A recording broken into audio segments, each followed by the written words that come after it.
South east Asia के कई देशों से चल रहा है, जिनमें कंबोडिया, वियतनाम, म्यांमार, थाईलैंड और लाओस जैसे देश शामिल हैं। इन देशों में बैठकर साइबर ठग कभी पुलिस वाले बनकर, कभी सीबीआई, कभी ईडी और या कभी कस्टम्स के अधिकारी बनकर और कभी पार्सल के नाम पर लोगों को डिजिटल अरेस्ट कर लेते हैं और उनसे करोड़ों रुपए ठग लेते हैं। इन साइबर ठगों में ज्यादातर वो लोग शामिल हैं जिन्हें भारत से 1.5 लाख से 2 लाख रुपए की सैलरी का झांसा देकर कंबोडिया और वियतनाम जैसे देशों में ले जाया गया और उसके बाद इनका पासपोर्ट वहां पर छीन लिया गया और इन लोगों को साइबर स्लेव या डिजिटल गुलाम बनाकर ठगी के काम में लगा दिया गया। इनमें से ज्यादातर लोग भारत के हिंदी भाषी राज्यों से होते हैं, जिन्हें हिंदी अच्छी तरह से आती है, इसलिए इनकी भाषा और बातें सुनकर लोग इन्हें असली पुलिस वाला या कोई दूसरा सुरक्षा एजेंसी का अधिकारी समझ बैठते हैं और फिर इनके झांसे में आ जाते हैं। ये तस्वीरें आप देख लीजिए, कहां से ये सारा ऑपरेट होता है वो तस्वीरें आ गई है।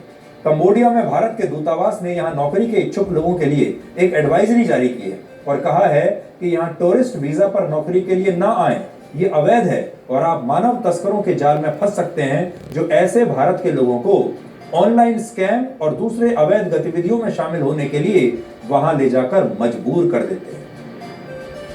होम मिनिस्ट्री की cyber wing, Indian cyber crime coordination centre के सूत्रों के मुताबिक डिजिटल अरेस्ट के जरिए साइबर ठगों ने इस साल 2140 करोड़ रुपए ठगे हैं।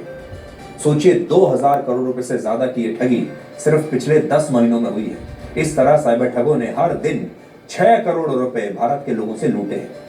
अक्टूबर तक डिजिटल अरेस्ट से संबंधित 92,334 मामले गृह मंत्रालय के साइबर विंग में दर्ज हो चुके हैं। गृह मंत्रालय की जांच के मुताबिक ज्यादातर साइबर ठग कंबोडिया में चाइना के कैसीनो में बने कॉल सेंटर्स से ऑपरेट करते हैं। इन कैसीनोज को अब आईटी कंपनीज में बदल दिया गया है और इन्हीं फर्जी आईटी कंपनियों में लोगों को झांसा देकर भर्ती कराया जाता है और उनसे ठगी कराई जाती है और यह पैसा दुबई और वियतनाम में जो है एटीएम से निकाल लिया जाता है। डिजिटल अरेस्ट के जरिए साइबर ठगी के लिए कंबोडिया जैसे देशों में ऐसे कई ठिकाने हैं जो हमारी सुरक्षा एजेंसियों ने ट्रैक किए हैं और इन स्कैम कंपाउंड्स में हजारों ठग भारत में वहां से कॉल करते हैं और लोगों को ठगते हैं। कंबोडिया, म्यांमार और वियतनाम में बैठे साइबर अपराधी अपने एजेंट्स के जरिए भारत से सिम कार्ड मंगवाते हैं और जांच में पता चला कि करीब 45,000 सिम कार्ड कंबोडिया और म्यांमार भेजे जा चुके हैं। हालांकि बाद में इन सिम कार्ड्स को भारतीय एजेंसियों ने डीएक्टिवेट कर दिया है। उत्तराखंड एसटीएफ ने लगभग 3,000 M2M सिम कार्ड सीज किए हैं। M2M यानी machine to machine SIM card. आम सिम कार्ड से ये अलग होते हैं और इनमें ग्लोबल कनेक्टिविटी के साथ डायनेमिकली नेटवर्क स्विच करने की सुविधा होती है और इनमें नेटवर्क कनेक्टिविटी भी बेहतर होती है। विदेशों में बैठे साइबर क्रिमिनल्स के पास भारत के सिम कार्ड्स उनके भारतीय एजेंट्स के जरिए वहां पर भेजे जाते हैं और हमें कुछ साइबर ठगों और उनके कॉल सेंटर्स की कुछ एक्सक्लूसिव तस्वीरें मिली है जो आज हम आपको दिखाना चाहते हैं। आप जरा देखिए। साइबर ठगी और साइबर अरेस्ट के लिए जो लोग पुलिस की वर्दी में नजर आते हैं, हकीकत में वो किस तरह के होते हैं, आप इस तस्वीर में जरा देखिए। विदेशों में बैठे ये नकली पुलिस वाले लोगों को डरा धमकाकर लाखों करोड़ों रुपए ठग लेते हैं और इनकी ये नकली वर्दी सिर्फ वीडियो कॉल पर लोगों को डराने के लिए होती है। इसलिए डिजिटल अरेस्ट होने या आपके साथ साइबर ठगी होने पर तत्काल आप होम मिनिस्ट्री की साइबर विंग के हेल्पलाइन नंबर 1930 पर संपर्क कीजिए। डिजिटल अरेस्ट और साइबर फ्रॉड को लेकर गृह मंत्रालय ने एक हाई लेवल कमेटी भी गठित की है और गृह मंत्रालय की इंटरनल सिक्योरिटी के सेक्रेटरी इस कमेटी को मॉनिटर कर रहे हैं। Indian cyber crime coordination centre ने सभी राज्यों की पुलिस से संपर्क किया है और ऐसे मामलों में तत्काल एक्शन के निर्देश उन्होंने दिए हैं। और अब तक 6 लाख मोबाइल फोन ब्लॉक किए गए हैं जो साइबर फ्रॉड और डिजिटल अरेस्ट की घटनाओं में शामिल रहे हैं। 709 मोबाइल एप्लीकेशंस ब्लॉक हुई हैं। 1,10,000 IMEI नंबर ब्लॉक हुए हैं। इसके अलावा साइबर फ्रॉड से जुड़े 3,25,000 बैंक खाते फ्रीज किए जा चुके हैं और हाल ही में प्रधानमंत्री मोदी ने भी मन की बात में डिजिटल अरेस्ट और साइबर फ्रॉड की घटनाओं को लेकर लोगों को जागृत किया था। लेकिन आज हम आपको जो बताना चाहते हैं वो देखिए कि ये ऑपरेट कैसे होता है।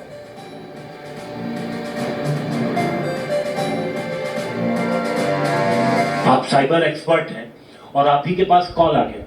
बिल्कुल, मतलब काफ़ी दिन से कॉल आ रहा था, तो मैं ऑफिस में जैसे ही आया तो एकदम से मेरे पास इनकमिंग कॉल आया। जैसे ही मैंने पिक किया, वो उसमें बोला कि ट्राई से आपके पास कॉल है और आपका नंबर 2 दिन में ब्लॉक हो जाएगा। आप ये देखेंगे कि इस पे ये पुलिस ऑफिसर मुझे अलग अलग तरीके से धमकाने की कोशिश कर रहा है कि आपके नंबर से मनी लॉन्ड्रिंग हुआ है। आपका नंबर जो है एक मनी लॉन्ड्रिंग केस में कोई सुरेश प्रभु करके है, उसके केस के अंदर आया हुआ है। 20 करोड़ रुपए आपने अपना अकाउंट किसी को दिया है, पर्सनल आईडी किसी को शेयर करिए ताकि आप पैसा कमा सको। फिर उन्होंने अलग अलग तरीके से मुझसे मेरा अकाउंट नंबर मांगा। जब उनको एकदम सब कुछ प्रूफ समझ में आ गया कि हाँ ये इसको ट्रैप में लिया जा सकता है, फिर उन्होंने मुझे विश्वास दिलाने के लिए लोकमान्य तिलक पुलिस स्टेशन का नंबर गूगल पे सर्च करवाया।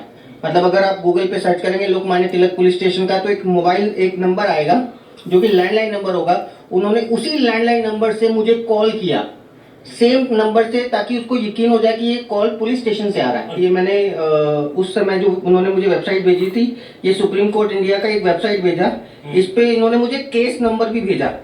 मतलब आप ये देखेंगे यहाँ पे केस नंबर है, वो केस नंबर इन्होंने भेजा कि बिल्कुल, और 2024 का कि आपके नाम से केस रजिस्टर्ड है। और मैं डाक के यहाँ पे केस टाइप सेलेक्ट करूंगा, क्रिमिनल अपील, और केस नंबर मैंने अपना जो उन्होंने मुझे भेजा था फेक बना के वो मैंने डाला।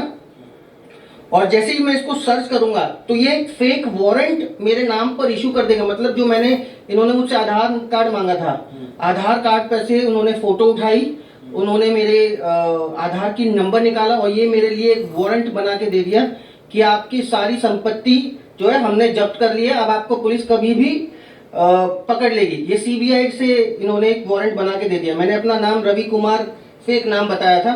तो ये पूरा जो, मतलब मुझे भी ऐसा लगा कि ये पूरा एक गैंग है जो टेक्निकली भी बहुत स्ट्रांग है। तो हमारा मकसद सिर्फ आपको ये जानकारी देना है, आपको बताना है कि इस तरह के साइबर फ्रॉड से, ठगों से आप बचकर रहिए, और डिजिटल अरेस्ट जैसी कोई भी चीज हमारे कानून में है ही नहीं। तो आज के लिए ब्लैक एंड व्हाइट में इतना ही। अब आपसे हमारी अगली मुलाकात होगी कल रात 9 बजे। तब तक आप खुश रहिए, सुरक्षित रहिए, स्वस्थ रहिए।